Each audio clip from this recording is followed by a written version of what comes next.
To think about my mom is to think about music. It is part of our family lore that my parents had a marriage agreement, rather forward thinking for 1953, yes? The agreement concerned music. Mom would teach Dad to sing, and in return, Dad would teach Mom to spell. My mom was successful in upholding her part of the agreement.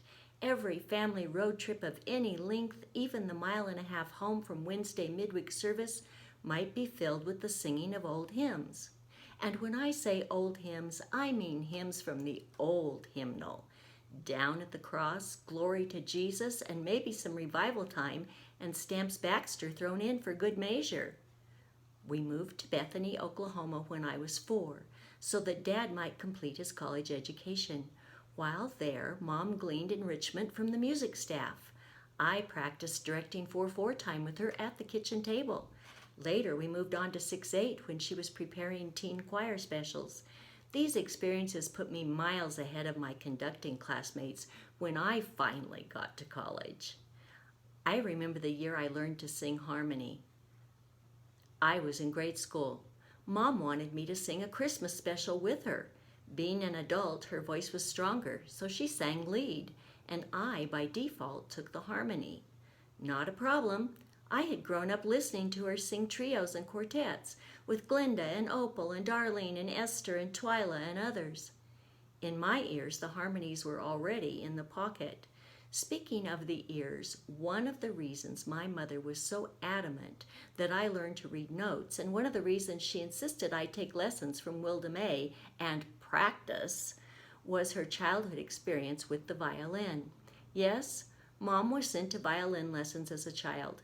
Mom had an obvious aptitude for music. Yet, she was non-committal about practice. She would let the violin set all week, and on lesson day, she would beg her teacher, "Play it for me." And he did. Whereupon, Mom would pick up the violin and play it back. I never got away with that. I am grateful, so grateful to have inherited her ears and her wide repertoire of folk songs, camp choruses, and hymns. To have watched her rehearse and direct and to perform both dramas and choirs at church. To have had that rich foundation of hard-to-find songs unknown to others to take with me into my chosen path of music.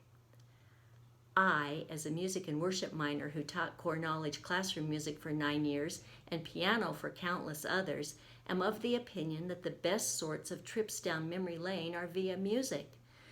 So when you remember my mother, Martha May, Onan Odelberg, I hope your memories are plentiful with music. Music is important to Nazarenes, which some of you still are, and music is very, very important to Odelbergs.